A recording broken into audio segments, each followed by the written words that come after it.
Kerana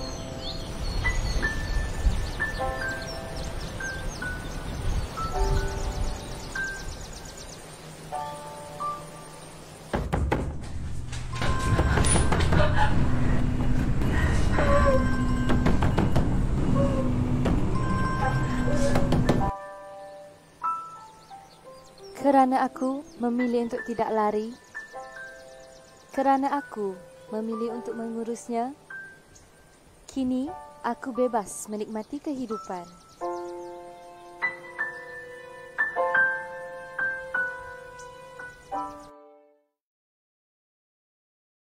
Happy birthday, Hani. Ibu, nanti Hani kalau balik busy ni. Oh, grand your birthday you, Hani. Thank you so much for coming. Selfie. Next time kita pergi Bali. Hani. #holiday, #BFF. Nak beli yang ni lah. Nanti aku bayarlah. Kau buat pinjaman untuk birthday party kau tahun lepas?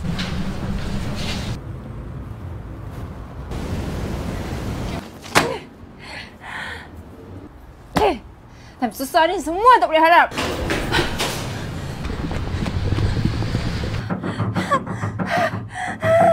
Selamat ulang tahun ke-24 anak ibu. Ibu. Tolong Hani, Ibu.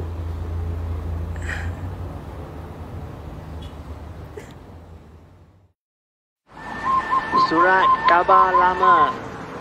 Bateri lama. Tabung lama. Sudah tak guna, bagi saya loh. Haha, bilakah kali terakhir anda menyimpan secara tetap?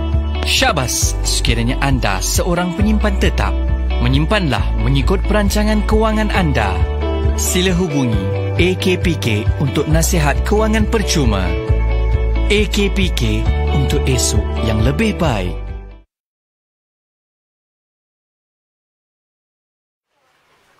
Asin, kalau sudah besar mau jadi apa? Asin mau jadi dokter.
Adik.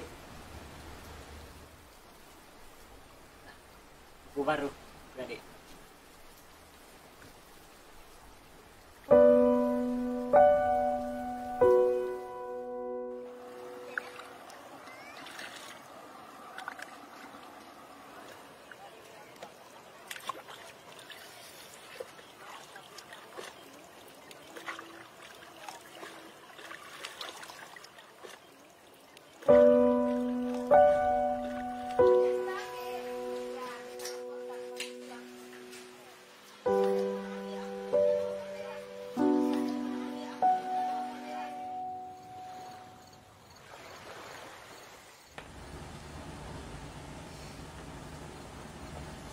Esok Ani boleh pergi sekolah. Asin mau jadi dokter supaya kalau ibu sakit, Asin boleh rawat ibu.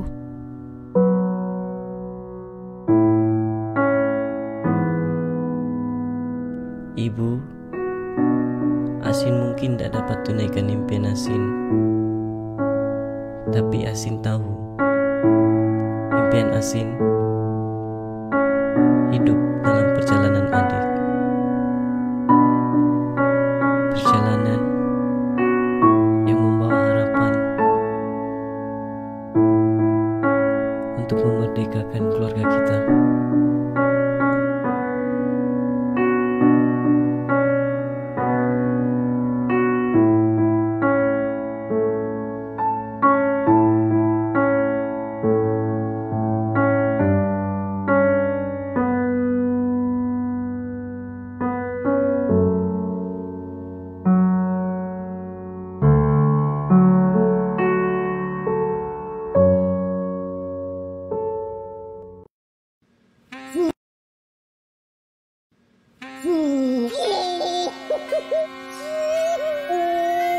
Tu kereta aku.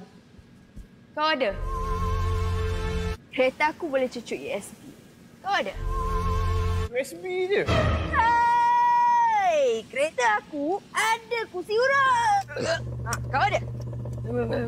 Ada. Kau ada? Tak ada. Kereta aku boleh pergi 330 km sejam. Kau ada? Kereta dia tu tiap-tiap bulan dia bayar RM3,000. Kau ada? Insurans dengan road tax kereta dia ni setiap tahun RM5,500. Kau ada? Itu tayar kereta lah. Kalau sekali tukar walau RM2,000. Lu ada? Tak ada. Tapi kau ada ke duit nak bayar semua benda ni? Tak ada. Beli kereta jangan ikutkan hati. Nanti susah hati. Jangan sampai begitu. Tanya AKPK terlebih dahulu sebelum membuat sebarang keputusan kewangan. #AskAKPK. Jumlahnya RM1,500. RM1,500 je? Sekejap ya. Ni kad kredit. Platinum. Kau ada? Bukan 1, tapi 10. Kau ada? Aku boleh beli beg tangan ni. Kau ada? Aku boleh makan sedap-sedap dekat sini. Kau ada? Kau like sekarang? Okey. Apa yang kau nak? Aku swipe je. Kau ada.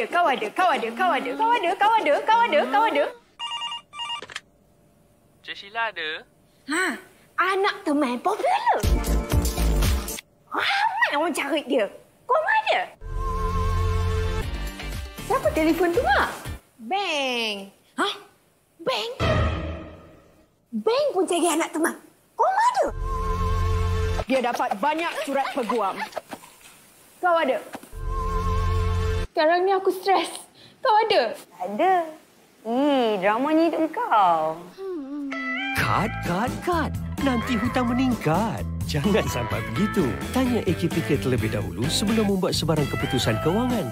#AskAKPK.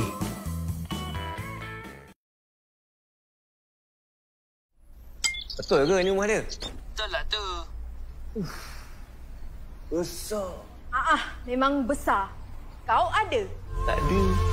Rumah aku ada track kereta mainan. Kau ada? Tak ada. Rumah aku boleh main polo air. Kau ada? Tak ada. Kolam renang dia ni, kali isi, bila air dah cukup untuk mandi sebulan. Kau ada? Tak ada. Rasa je tu. Bil elektrik rumah dia ni, cecah RM2,000. Mana taknya, aircon, lampu, TV, pasang 24 jam. Kau ada? Tak ada. Untuk ngeberesin rumah ini aja perlu pakai 5 orang. Setiap seorang gajinya RM2,000. Kau ada? Tak ada. Untuk jaga rumah ni kena ada 5 orang tukang kebun. Kau ada? Tak ada. Setiap bulan dia bayar rumah ni dekat bank RM10,000. Kau ada? Aku tak ada. Tapi kau ada ke duit nak bayar semua ni? Tak ada. Besar rumah, besarlah belanjanya. Jangan sampai begitu. Tanya AKPK terlebih dahulu sebelum membuat sebarang keputusan kewangan. #AskAKPK.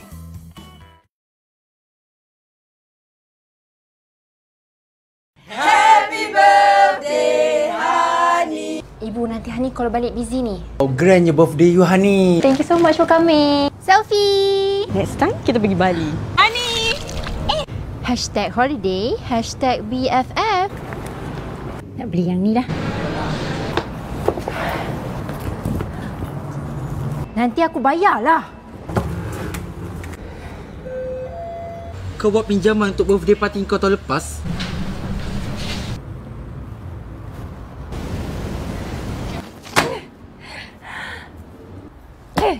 Tapi susah ni, semua tak boleh harap.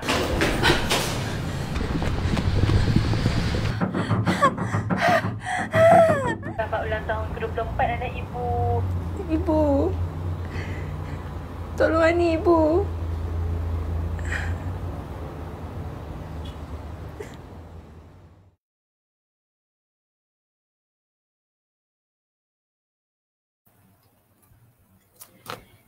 Hai, Assalamualaikum dan selamat petang kepada peserta yang menyertai FB Live session kita pada hari ini. Terima kasih saya ucapkan bagi pihak AKPK, HSBC, kami mengucapkan terima kasih banyak-banyak atas kesudian para peserta semua untuk menyertai FB Live pada hari ini. Sedikit kupasan berkenaan dengan Global Money Week.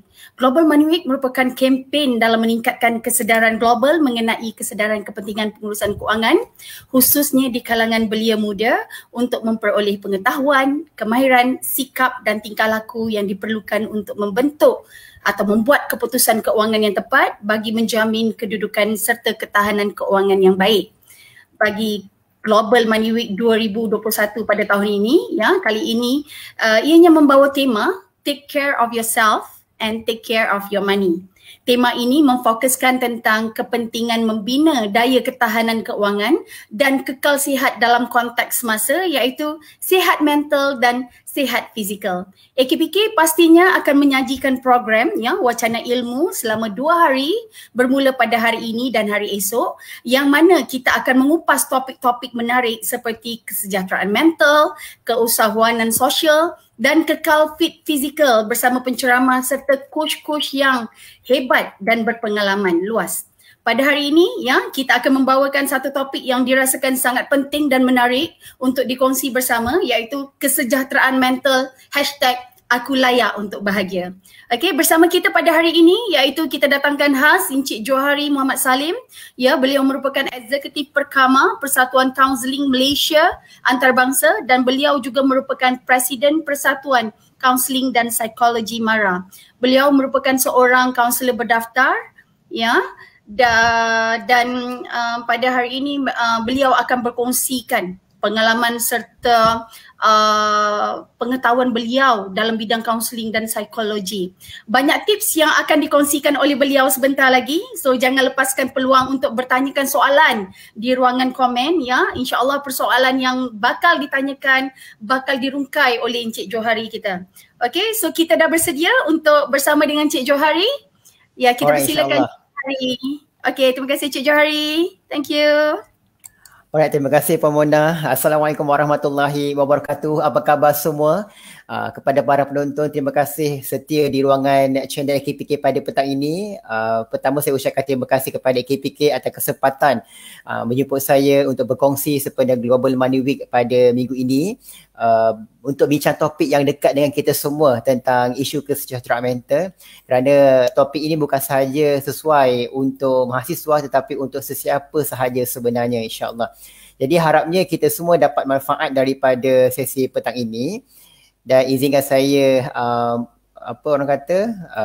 membuka slide dia untuk memudahkan perkongsian ilmu kita pada petang ini, tuan-tuan, ya. Apa khabar semua?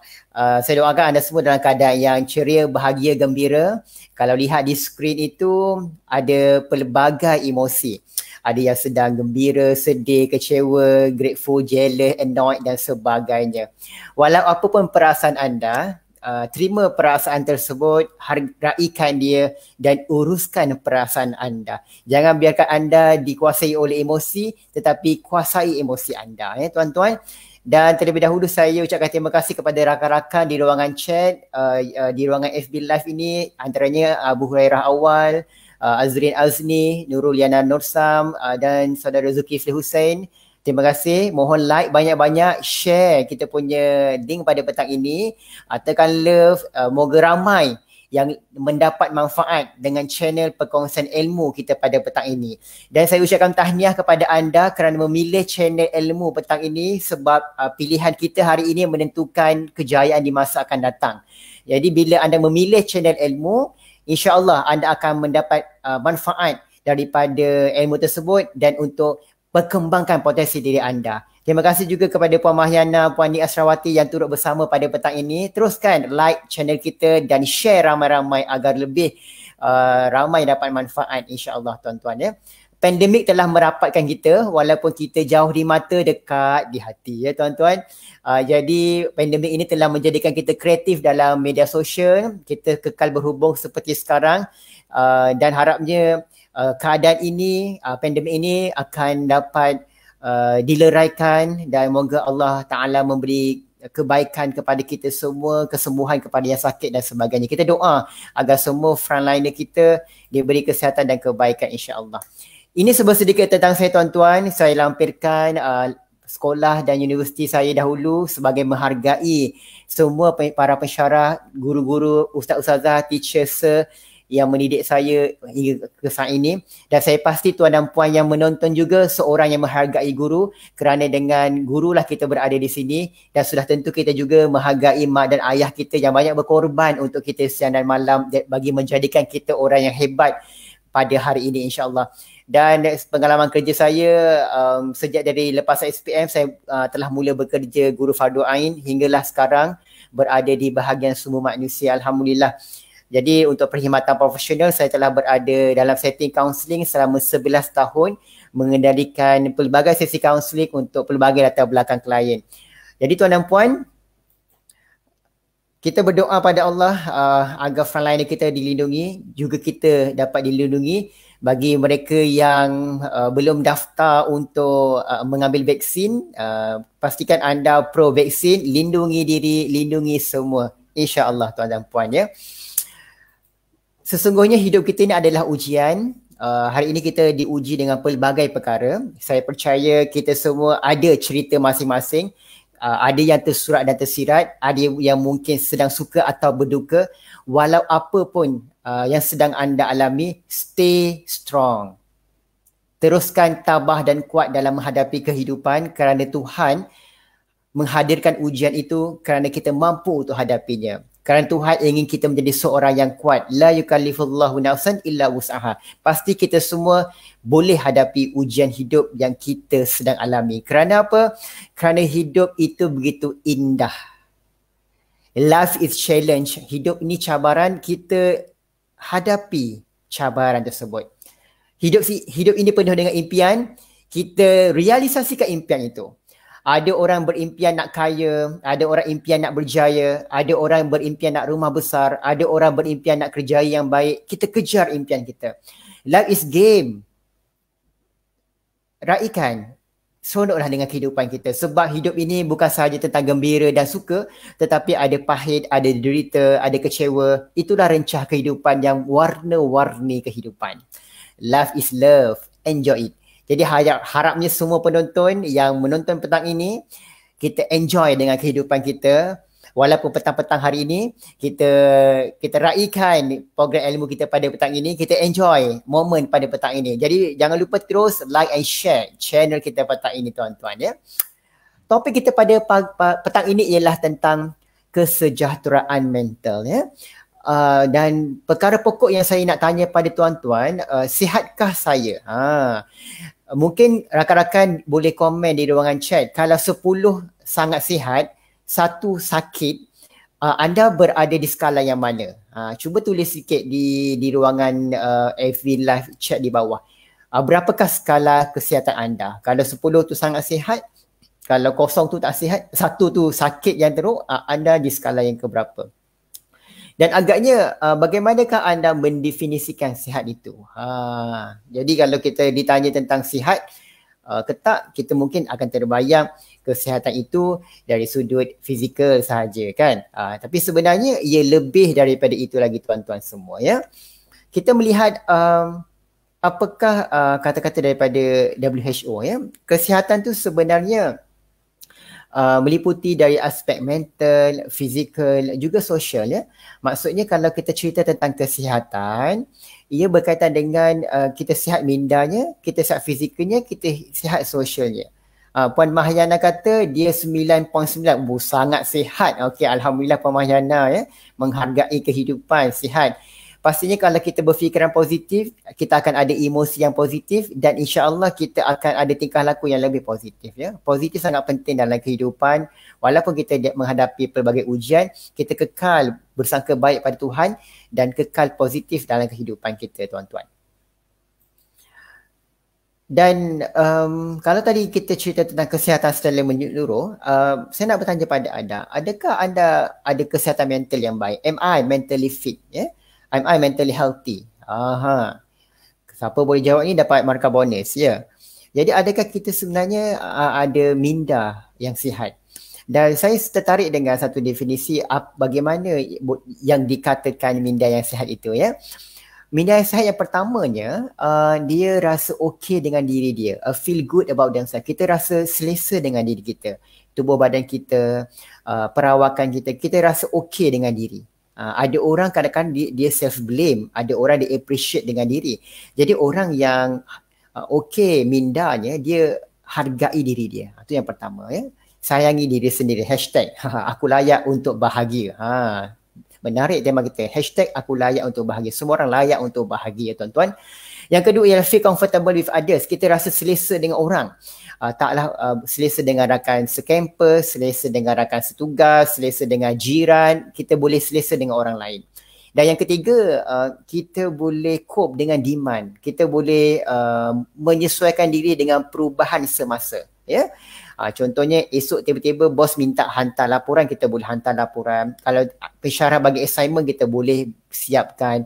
Walaupun mungkin kadang-kadang kita rasa risau, bimbang, resah, tapi kita masih boleh uruskannya. Jadi itulah keadaan minda yang sihat bila kita rasa okey dengan diri, okey dengan orang lain dan juga kita boleh menyesuaikan diri dengan keadaan sekeliling tuan dan puan ya. Jadi adakah pendengar pada petang ini ada kesihatan mental yang baik?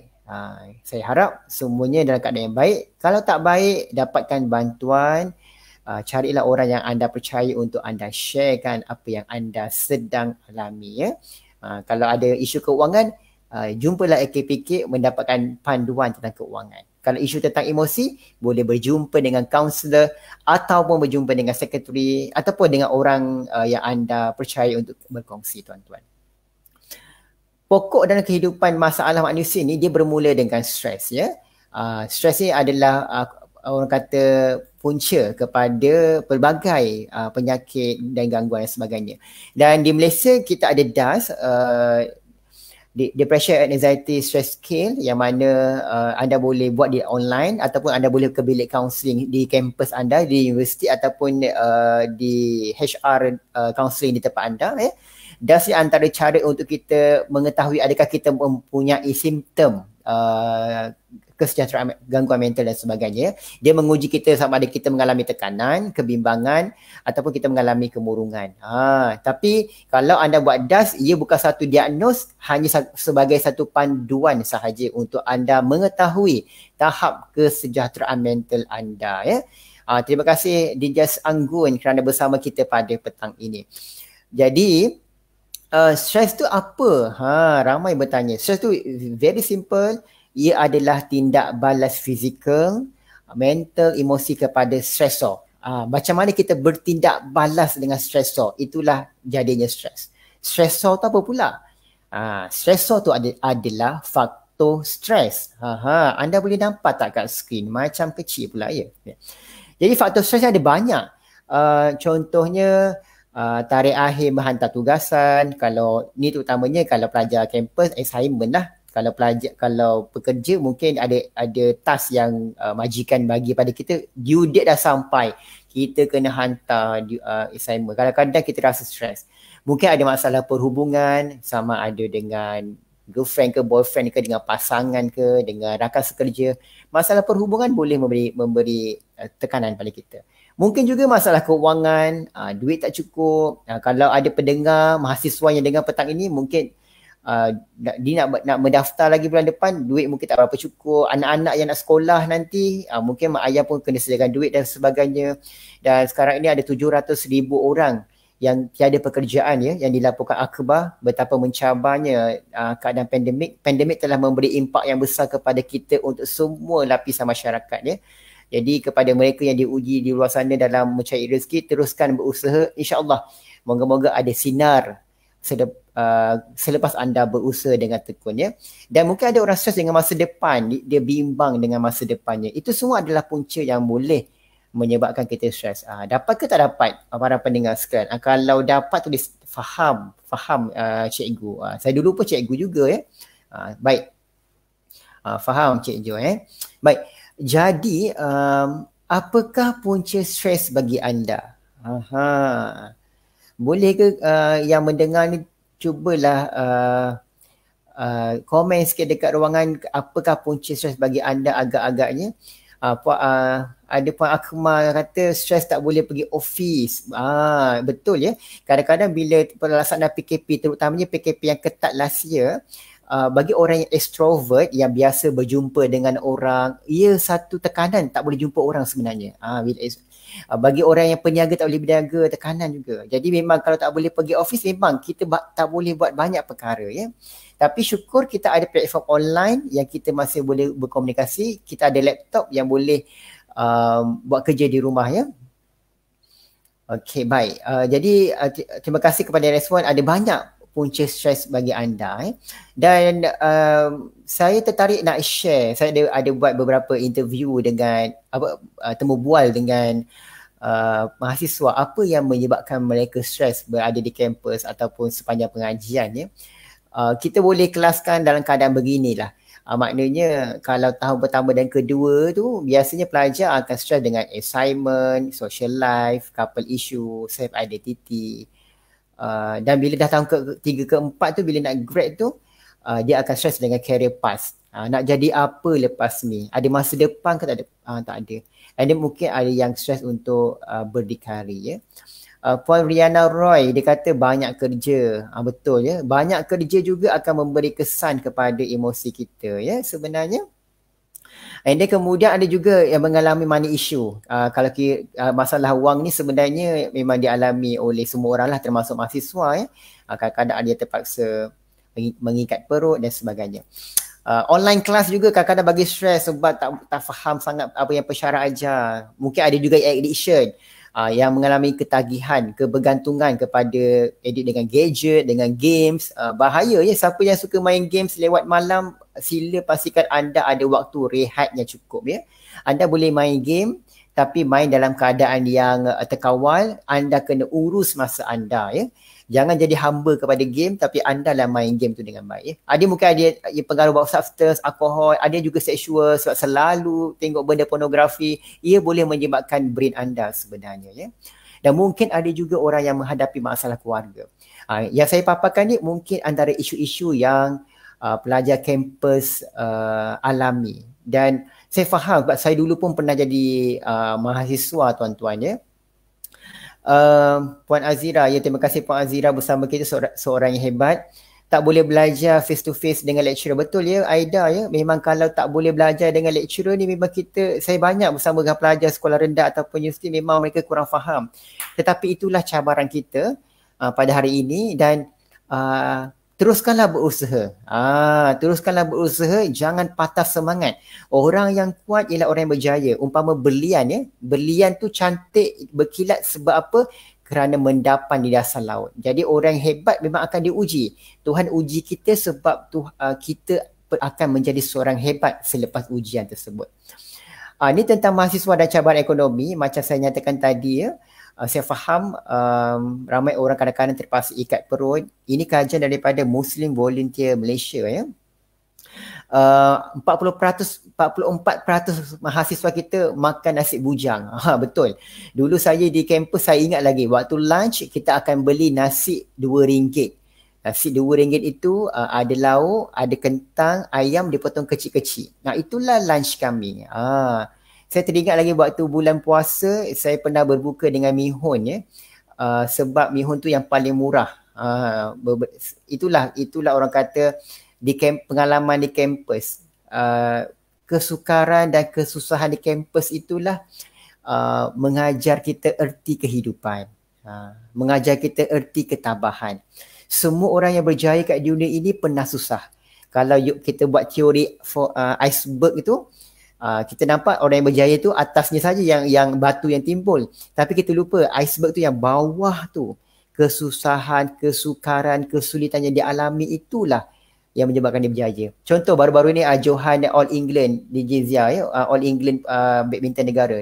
Sebelum dia berjaya itu banyak kesukaran yang dialami. Jadi kepada mahasiswa, kepada para pekerja, ibu bapa di luar sana yang sukar hari ini, teruskan berusaha.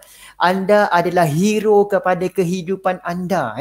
InsyaAllah dengan berkat kita usaha, dengan terus berdoa dan bertawakal, insyaAllah tuan dan puan akan berjaya dalam kehidupan. Kena bersangka baik pada takdir Tuhan ya. Dan dengan cabaran inilah akan menjadikan kita lebih kuat dan lebih tabah. Boleh ya semua Okey, baik. Dan tadi kita dah share tentang kesihatan, apakah itu sihat, apakah punca stres, dan kita melihat apakah tanda-tanda stres. Adakah kita ada tanda-tanda ini? Sebab stres yang ada dua ya. Pertama, stres yang disedari dengan yang tak disedari. Dan ramainya orang dia tak sedar dia stres. Dia rasa dia okey, kadang-kadang dia deny.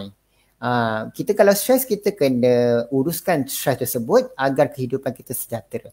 Baik, kalau tuan-tuan dan puan boleh tengok skrin, kita ada 4 kategori. Pertama, kognitif pemikiran, kedua emosi, ketiga fizikal, keempat tingkah laku. Kalau stres kognitif ni mungkin kadang-kadang cepat lupa. Siapa yang senang lupa, cepat lupa tu, itu mungkin tak ada stres. Kurang memberi tumpuan, berpandangan negatif atau kerap rasa bimbang. Kalau emosi pula, feeling dia ni mungkin cepat marah, kalau balik rumah marah anak-anak, kalau yang pelajar universiti tu balik bilik je marah kawan-kawan, dia cepat melenting, barang sikit, susah nak relax, sunyi, muram dan sebagainya. Kalau yang fizikal ni pun senang kita detect. Kalau di fizikal mungkin ada sakit sendi, kesihatan, ada yang cirit-birit, ada yang sakit kepala, ada yang pening-pening, asam mulut dan sebagainya. Sebab menurut kajian 80% daripada penyakit kita yang kita alami, penyakit fizikal ni berpunca daripada stres ya. Takut kan? Kita kena uruskan stres kita. Kalau tuan dan puan ada masalah keuangan, tak apa, buat perlahan-lahan, uruskan satu persatu. Berjumpa dengan orang profesional. Saya cerita banyak keuangan ni sebab kita di seluar AKPK. Semua orang perlukan wang, walaupun wang bukan segala-galanya, tapi segala-galanya memerlukan wang. Jadi kita kena urus wang dengan baik. Wang ya, ramai orang beruang, beruang bukan beruang ya. Kalau kita beruang, alhamdulillah. Kalau kita tak ada beruang, kita cubalah urus aliran trafik kredit kita ya. Okey, kembali. Tanda stres seterusnya ialah tingkah laku. Mungkin kita ada yang kurang terlebih makan atau kurang makan. Ada orang stres banyak makan. Ada orang yang stres tak cukup makan. Okey. Ada orang terlebih tidur atau kurang tidur. Ada yang kuat merokok. Jadi kepada perokok di luar sana, kalau boleh kurangkan, tahniah. Kalau boleh berhenti lagi, awesome. Ya, sebab bila kita merokok, kita sedang membahayakan orang sekeliling kita kerana mereka akan menjadi perokok pasif dan mereka mungkin ada kesan penyakit yang lain ya. Jadi kita belajar kalau pada para perokok, kurangkan rokok dan cuba untuk berhenti. Anda boleh. #Pesanan Kementerian Kesihatan Malaysia. Okey, dan ada banyak pelbagai simptom tingkah laku yang anda boleh tengok di skrin. Jadi sebenarnya kalau ada simptom yang saya paparkan ini, kemungkinan kita mengalami stres dan kita carilah cara untuk menguruskan stres kita ya. Selagi kita hidup memang kita akan diuji, akan pelbagai masalah kita lalui, tapi yang penting bagaimana kita mengendalikan stres yang kita alami. Ini adalah contoh penyakit yang dialami berpunca daripada stres. Sakit kepala tu of course, sakit jantung, breathing, pernafasan kita tidak konsisten, darah tinggi, sakit muscle, sakit perut dan sebagainya. Ini antara risiko penyakit disebabkan oleh stres. Anda ada penyakit ni semua. Kalau ada, dapatkan rawatan ya. Dan kalau anda berkelapangan, jumpalah kaunselor untuk share apa yang anda rasai. Sebab kaunselor ni dia ada etika kerahsiaan ya. Banyak orang merasakan dia tak perlukan bantuan. Tapi sebenarnya bila dia berjumpa dengan kaunselor, banyak dia yang sharekan. Sebab jumpa kaunselor ni bukan satu kelemahan, tetapi satu kekuatan. Sebab kerana dia kuat untuk berdepan dengan isu yang dia alami. Jadi saya ucapkan tahniah kalau anda selepas ini pergi AKPK, jumpa sekretari ke, jumpa doktor, jumpa kaunselor, tahniah. Sebab anda sedang berani berhadapan dengan isu anda. Jangan lari daripada masalah, tapi hadapi masalah tersebut. Terima kasih Puan Nur Samila kerana ikuti channel kita. Puan Nur Samila boleh share channel kita pada petang ini kepada kawan-kawan, kepada rakan pelajar, kampus, rakan kerja supaya bagi banyak manfaat kepada semua orang ya.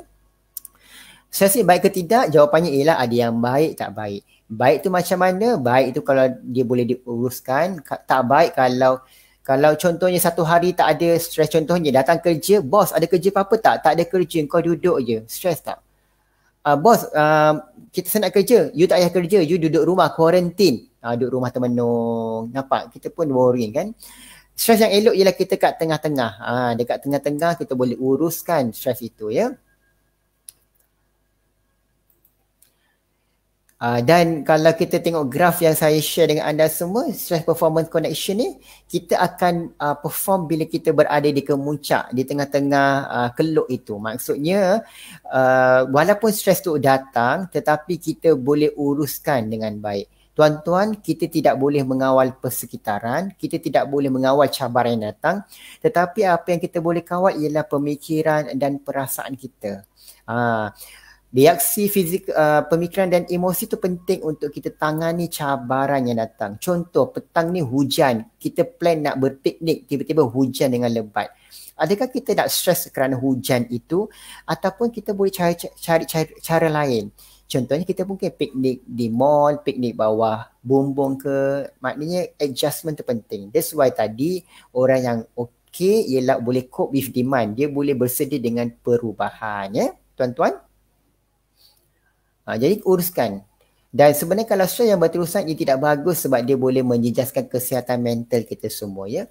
Kita semua adalah sihat, dilahirkan sihat, sejahtera, ada mental yang sihat, fizikal sihat. Tapi bila kita terlalu stres yang berterusan, ia akan menjadi beban kepada kita dan boleh menyebabkan kita terganggu kesihatan mentalnya.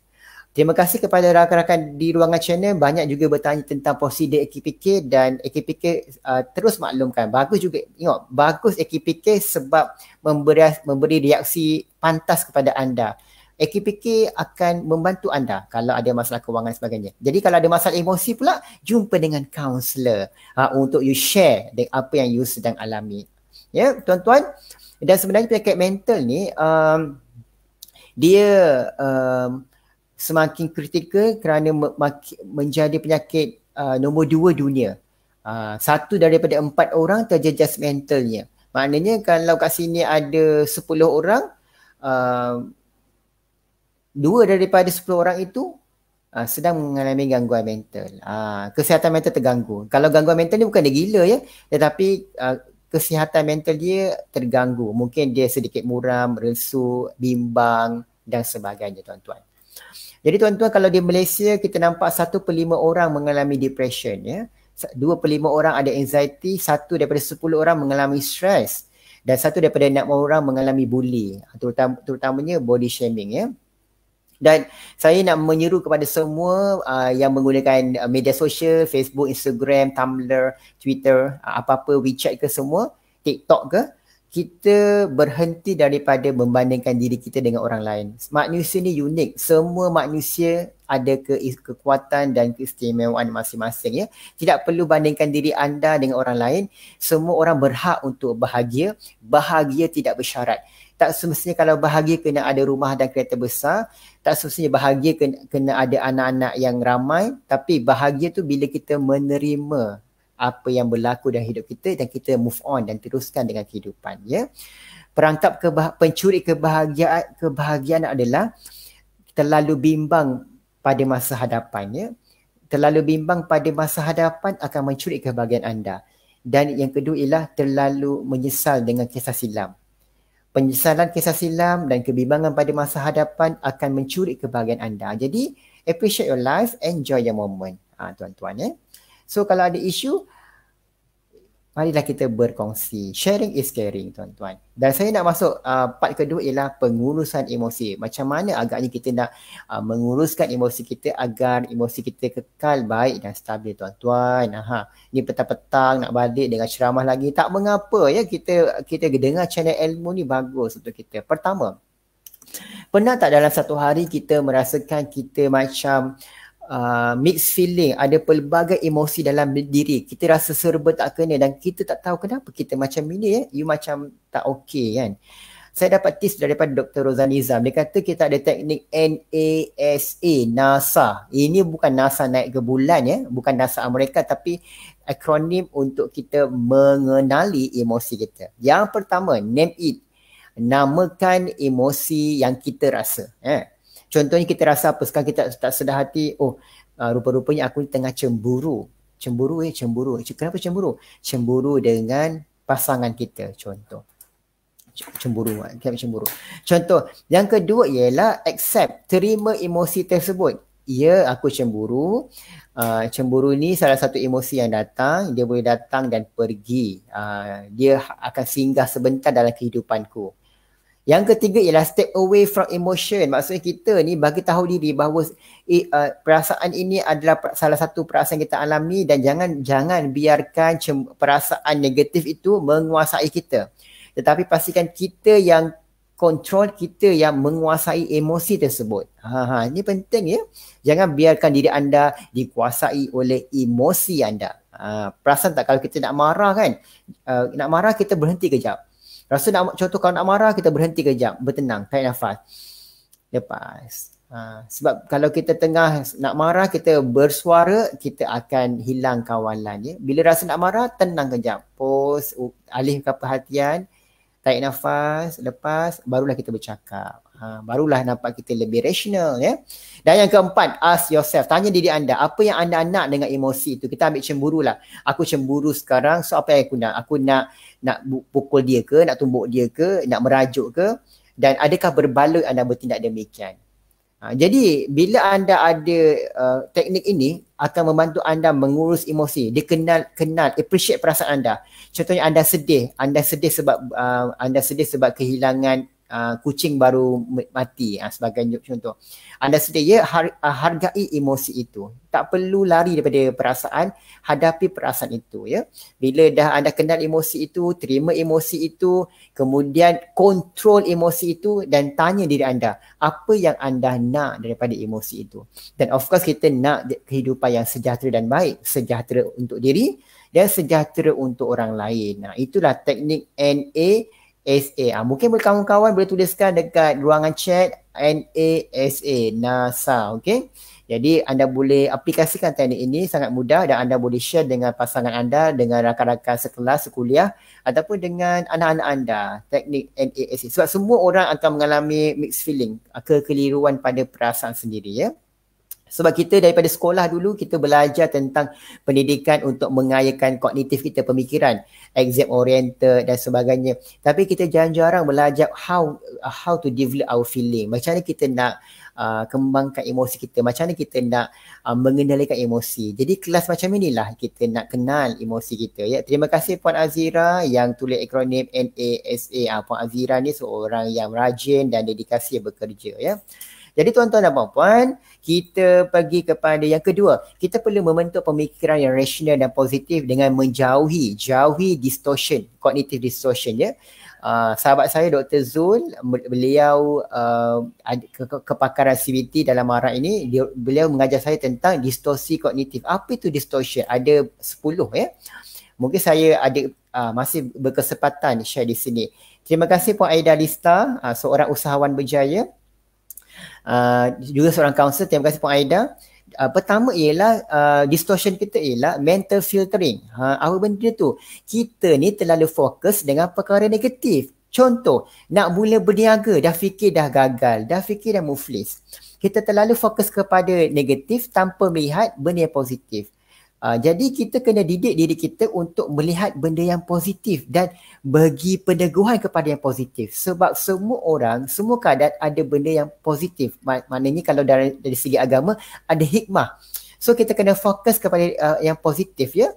Elakkan daripada terlalu fokus dengan perkara negatif. Yang kedua, kesilapan daripada pemikiran kita. Kita selalu jump to conclusion. Terlalu cepat buat kesimpulan. Contohnya berniaga baru hari pertama orang tak datang. Aku ni memang tak ada bakat berniaga. Aku ni ciri-ciri orang yang gagal. Orang memang tak suka aku. Aku ni kena sumpah ke apa. Kita terus buat kesimpulan awal. Sedangkan mungkin ada banyak faktor lain. Contohnya kalau pelajar kena marah dengan pensyarah.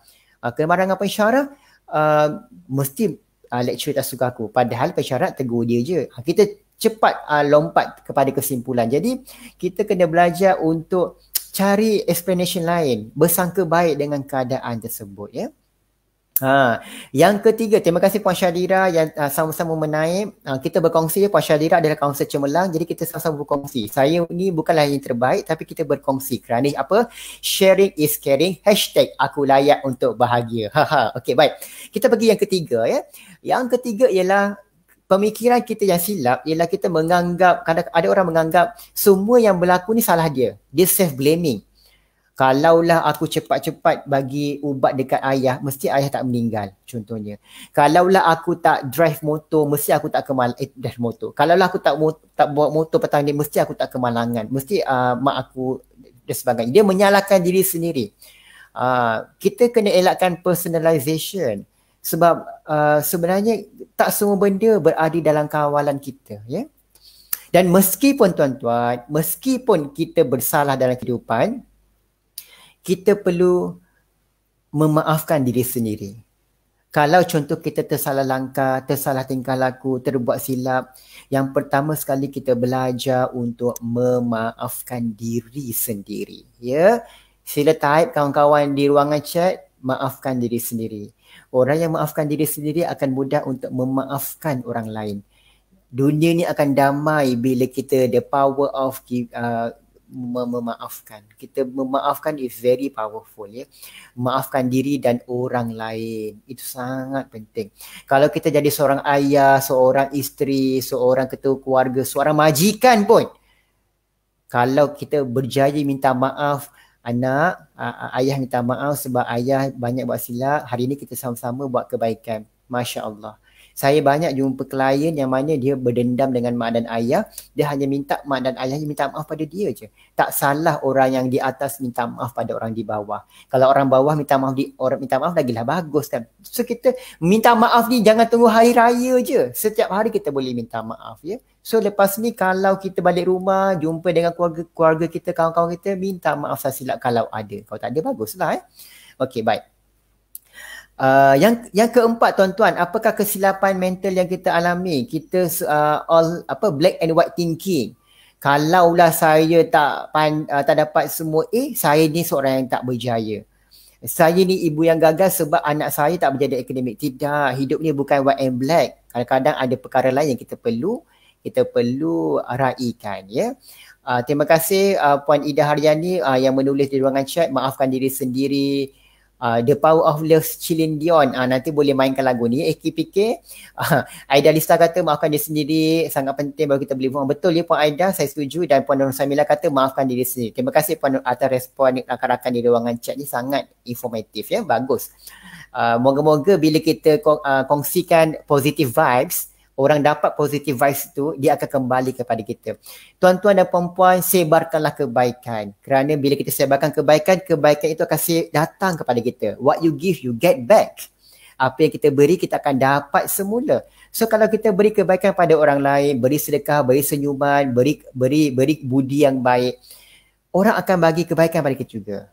Contoh kalau kita bawa kereta, kan, kita bagi bawa kereta, tiba-tiba orang nak masuk lane kita bagi dia ni.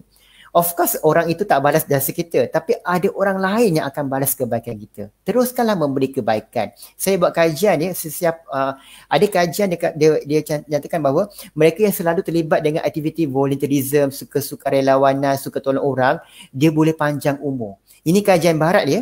Saya ada baca, orang yang suka terlibat dengan volunteerism umurnya panjang. Maksudnya kebaikan tu akan singgah kepada kehidupan kita bila kita suka bagi kebaikan. Betul Puan Syadira, positif attract positif. Tepat sekali. Yang keenam, ya, apa kesilapan pemikiran kita ialah overgeneralisasi. Nak generalisasikan tanpa beri peluang kepada bukti lain, ya. Contohnya, dulu aku cakap atas pentas gugup. Sekarang pun aku seorang yang gugup juga. Oleh kerana dia ada pengalaman, dia gabra, dia shaking, tak boleh bercakap, boleh peluh. Dia rasa sekarang pun dia shaking dan tak boleh bercakap di hadapan. Sebenarnya tidak. Kita boleh berubah, tambah baik diri.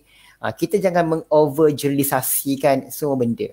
Seorang dekat office tu ada seorang tak suka aku, semua orang tak suka aku. Padahal seorang tak suka, 100 orang suka. Biasalah tu kalau dalam 100 orang satu tak suka kan. Nabi Muhammad yang sempurna tu pun ada orang benci dia, apatah lagi kita. Jadi kalau ada orang tak suka kita seorang dua tu biasalah kan. Tapi kita kadang-kadang terovergeneralisasi. Seorang tak suka, semua tak suka aku. Itu bahaya ya. Puan Rosfaiza kata maksud hak yang sebenar ialah memberi, bukan hanya menerima. Betul. Kita akan gembira bila memberi sebenarnya ya. Menerima pun gembira juga. Bayangkan kita belikan budak kecil, anak-anak kecil aiskrim. Kita belanjakan duit untuk beli dia aiskrim dan gula-gula. Tiba-tiba kita nampak dia senyum. Bukankah itu satu kegembiraan? Dengan memberi kita dapat kegembiraan. Bagi gula ke kanak-kanak, mereka gembira. Bagi sedekah, mereka gembira. Orang ucapkan kita tolong, dia ucap terima kasih, kita gembira. Masya Allah. Tapi kalau kita dah tolong orang, orang tak tolong kita, tidak mengapa. Moga-moga Tuhan akan tolong kita bila tiba masanya. Dan Tuhan sentiasa akan tolong kita insya-Allah. Saya bukan ustaz ya, tapi kita berkongsi kebaikan. Okey, yang ketujuh ialah kita ada tendensi untuk melabel diri atau orang lain. Yang bahayanya ialah pelabelan negatif. Oh contohnya aku tak pandai, engkau tak cantik, engkau buruk, aku buruk. Melabel orang atau diri yang tak baik, itu kena elakkan melabel diri ni. Tapi kalau melabel positif bagus. Awak ni bagus, awak ni cantik, awak ni lawa, saya okey, saya baik, saya seorang yang berkeyakinan. Dengan izin Allah, dengan izin Tuhan, saya seorang yang berkeyakinan. Sekarang ni sila ubah label diri dengan label yang positif. Jadi kepada rakan-rakan di ruangan chat, boleh tak komen sikit, tuliskan benda yang positif pada diri anda. Sila labelkan label positif pada diri anda. Ros Fariza, seorang yang berkeyakinan. Nur Syadira, seorang yang kuat semangat. Nur Sarmila, seorang yang ceria. Bagi label yang positif pada diri sendiri. AKPK, hashtag aku layak, luar biasa. Betul. Kita kena ada label branding. Kalau company ada branding, kalau Mara branding menjunjung amanah rakyat, mendepan di masa hadapan. Ada orang branding shift the paradigm. Kalau company syarikat besar boleh melabel, kita kena branding diri, kita kena label positif pada diri kita. Puan Azira kata bersemangat, betul. Memang Puan Azira seorang yang bersemangat pun. Jadi kita nak ada label positif pada diri kita. Okey. Kesilapan pemikiran yang ke-8 ialah pemikiran mesti dapat tu. I should and I must. Perkataan ini sangat menyakitkan. Aku mesti dapat first class tahun ini. Aku mesti dapat bonus tahun ini. Aku mesti dapat naik pangkat. Tiba-tiba tak dapat. Sedih ke sedih? Sedih. Tukar kepada alangkah baiknya. Ya Tuhanku, bantulah aku untuk dapat impianku. Kita bukanlah terlalu mesti dan patut. Dia mesti, mak mesti layan aku dengan baik. Suami aku mesti hargai aku. Perkataan mesti ni sakit ya. Kita tukar kepada alangkah baiknya. Alangkah indahnya.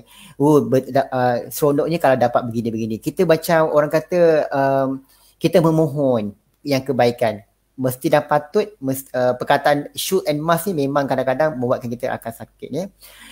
Puan Aida Lista kata, I am amazing. Yes, memang Puan Aida Lista ia seorang yang amazing. Ya, daripada zaman universiti sampai sekarang memang amazing. Okay, power pun. And then yang ke-9, kita rasa apa yang kita fikir itu betul. Contohnya, alah dulu aku ni belajar tak pandai, sekarang pun tak pandai. Alah aku ni biasa-biasa je, sekarang pun biasa-biasa je. No. Kadang-kadang kita ni terlalu merendah diri hingga menguasai diri kita. That's why kita kena ada pelabelan yang positif ya. Kena bersangka baik pada diri, kena hargai, kena appreciate diri anda. Semua orang ada kekuatan anda. Ya.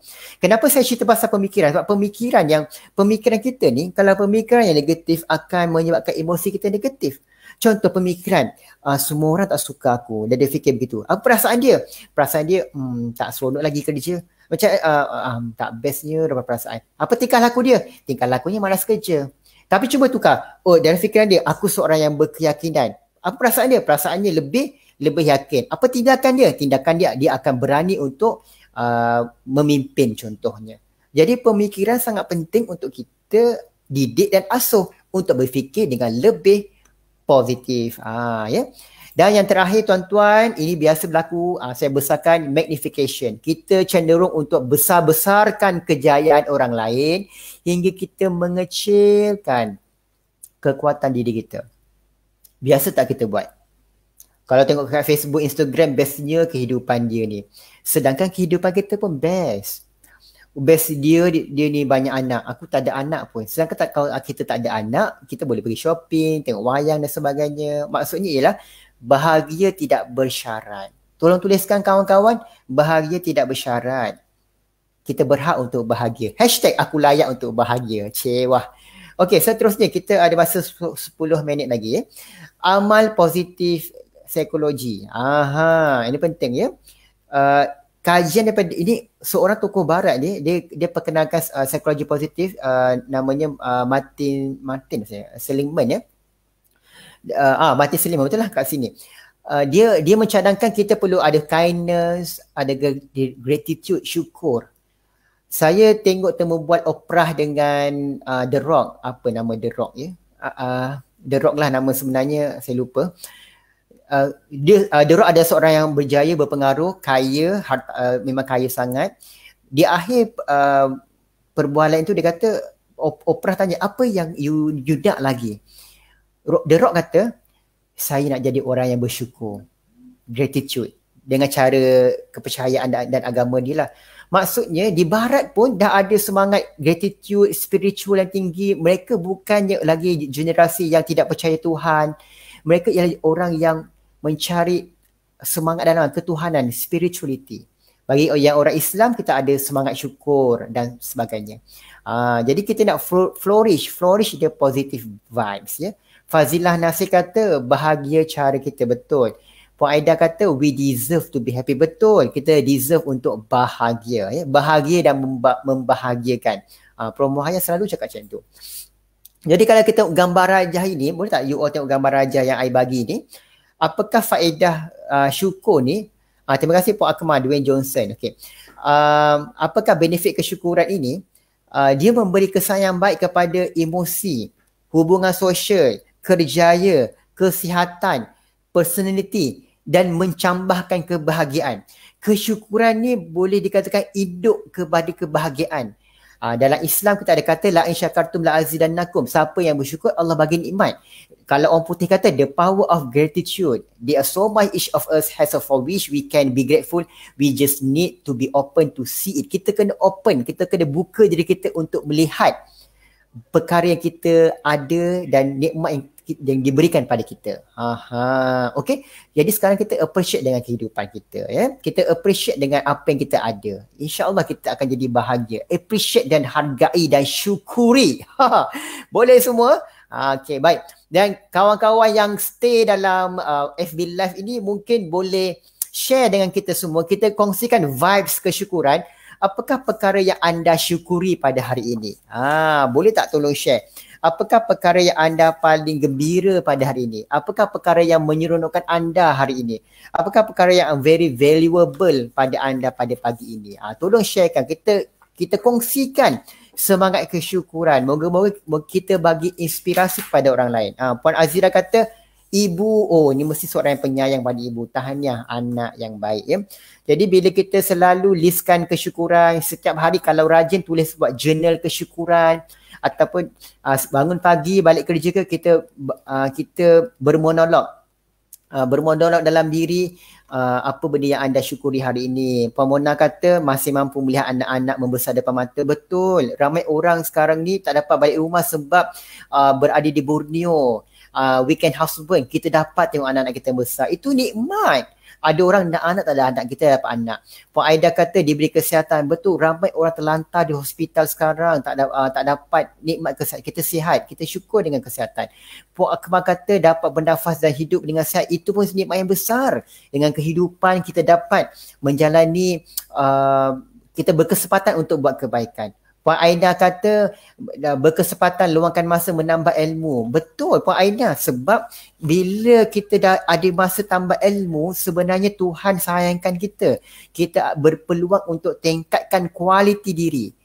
Puan Ros kata dapat laksanakan kerja dirancang. Itu pun rezeki bila kita dapat buat yang kita nak. Jadi tuan-tuan, kita sebarkan rasa syukur kita atas apa yang kita ada pada hari ini. Dan saya nak kongsikan minit-minit terakhir ni tentang tips untuk self-care. Bila kita ada masalah, kita nak uruskan emosi kita, kita kena orang kata buat tips self-care, penjagaan diri. Ada orang mungkin dia merokok, minum alkohol, terlalu banyak tengok televisyen, terlalu banyak main game. Itu adalah self-care yang negatif. Kita nak fokus kepada positive self-care. Positif, benda yang baik yang boleh kita beri manfaat pada diri dan orang lain. Contohnya apa? Ni saya bagi contoh ya. Aspek pertama tuan-tuan ialah dari segi fizikal. Jaga makan minum kita. Pastikan makan pada waktunya. Makan makanan sihat. Kalau di Malaysia kita ada konsep suku-suku separuh. Suku protein, suku sayur dan suku separuh sayur, suku nasi, suku protein, lauk. Suku-suku separuh. Suku-suku separuh. InsyaAllah kita akan sihat. Tidaklah mengalami berat badan yang berlebihan. Yang kedua, kita bersenam and then tidur yang cukup. Kemudian kita kemas rumah, gardening ke apa. Emosi kita macam, emosi pula kita buat gardening, buat hobi. Tu gambar apa tu? Gambar orang gardening. Kita ada hobi kita, memancing, ada hobi. Kalau rajin mencatat diary, baca buku, membaca sangat bagus. Kita kena pupuk membaca. Nak baca Quran ke, baca buku ke, novel, pupuk membaca. Sebab membaca akan membuka minda kita untuk melihat dunia yang lebih luas lagi. Dan telefon orang yang kita sayang. Telefon mak ayah kita, ya. Spiritual, baca Quran bagi yang Muslim, dengan bagi agama lain dengan kepercayaan masing-masing, solat, zikir dan sebagainya. Bersosial, kita jumpa kawan-kawan, kita cycling sama-sama, kita ni kena berhubung dengan orang lain. Dan personal, kita mungkin ada vision board. Semua orang kena bina matlamat sekarang. So, dekat rumah tu ada dinding, tampal matlamat anda. Contoh, anda matlamat nak jadi CEO, tulis. Contohnya, Encik Zulkifli Kamarudin nak jadi seorang CEO, tampal pada tahun 2025. Itu doa sebenarnya. Puan Azim Makno, Azim Makno dia kata nak menjadi seorang yang ada seorang yang berkeyakinan dan boleh berani ke hadapan. Tampal gambar anda bercakap atas pentas di peti ais ke, dekat bilik ke, supaya kita ada vision board yang tersendiri, ya.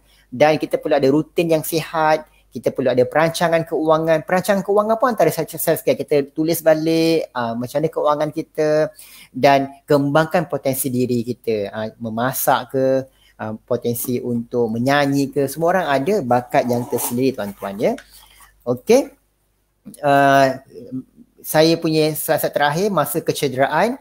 Jadi saya galakkan anda untuk dapatkan sesi kaunseling. Kaunseling ini adalah proses untuk kita kenal diri, kenal orang lain dan kenal persekitaran sebenarnya. Sangat bagus kalau anda pergi kaunseling, sama ada kaunseling individu, kaunseling perkahwinan ataupun kaunseling kelompok.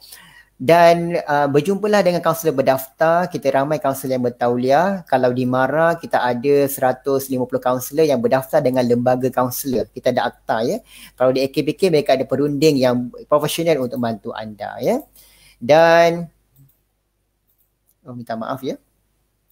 Dan banyak isu yang kita boleh share dalam kaunseling session. Dan saya kata-kata akhir saya, akhirilah setiap hari dengan fikiran yang positif. Esok adalah kesempatan, dan hari ini sebenarnya kesempatan untuk kita buat yang lebih baik lagi, ya. Setiap hari adalah nikmat sebenarnya, dan life is learning process. Pensyarah saya ajar saya bernilai, it's very powerful word. Hidup ini adalah kita belajar. Life is a learning process. Once we do the mistake, it's okay. Maafkan diri anda, move on, teruskan yang buat baik. Life is learning process. Jangan berhenti belajar. Kalau kita silap hari ini, kita belajar, kita baiki dan kita buat yang terbaik. Kita juga bersedia untuk memaafkan orang lain, berlapang dada, bertoleransi, jangan terlalu ego dengan apa yang kita ada, sebab akhirnya kita tahu kita akan pergi meninggalkan dunia, ya. Ingat, ular menyusuk akar tidak hilang bisanya.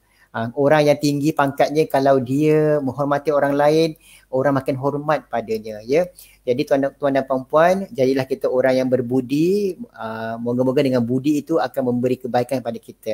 Yang baik itu datang daripada Allah Ta'ala, yang lemah itu datang diri saya sendiri. Saya mohon maaf salah silap saya sepanjang kita berbicara dan berjumpa pada petang ini. Semoga 60 minit kita bersama ini memberi kebaikan kepada semua dan memberi manfaat kepada kita. Sekian sahaja daripada saya. Assalamualaikum warahmatullahi wabarakatuh. Terima kasih AKPK. #Aku layak untuk bahagia. Okey, terima kasih kepada Encik Jo kita. Ya Allah, sampai ke kalbu rasanya ilmu-ilmu yang disampaikan pada hari ini. Ya, so saya suka untuk mengupas sedikit apa yang Encik Jo bagi tahu dekat kita tadi. Ya, banyak yang sebenarnya dalam kehidupan kita ni, kita ada good stress, kita ada bad stress. Apa yang penting kita kena uruskan stres kita dengan baik, ya. Sebab kena ingat, kita yang kena kawal stres kita, bukan stres yang kawal kita. Kerana apabila stres yang berpanjangan, ya, dia akan lead kepada mental illness tu tadi. Okay, and then kita juga melihat, ya, bagaimana kita nak mengenal emosi diri. Abang kata Cik Jo tadi, walaupun kita tak sampai ke bulan, tapi kita boleh apply NASA tu kat dalam hati kita, ya. NASA itu sendiri merupakan satu formula, ya, bagaimana kita nak mengenal emosi diri, ya. And to name it. A to accept, S to step away from emotion, and A itu ialah ask yourself. Okay, kena ingat juga bukan semua benda mampu dikawal oleh kita. Ya, sebarkan kebaikan, pokok pangkal semuanya tentang positivity.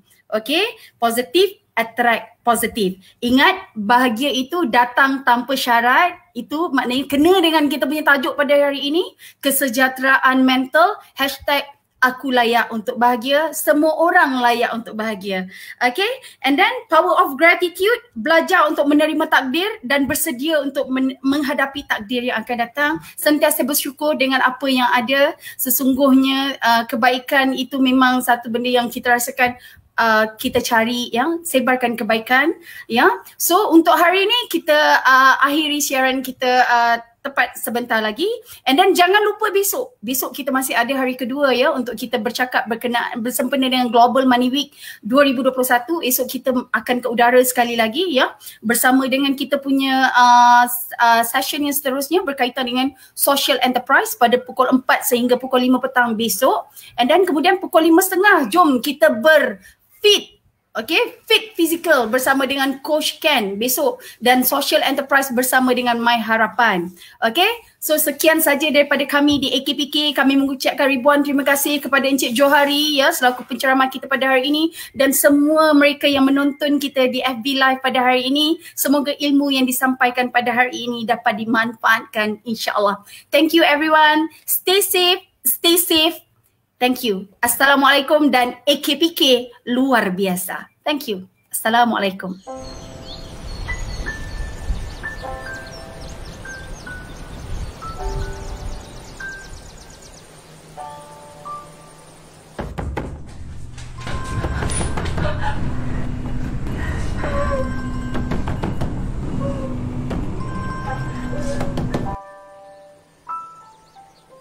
Kerana aku memilih untuk tidak lari, kerana aku memilih untuk mengurusnya, kini aku bebas menikmati kehidupan.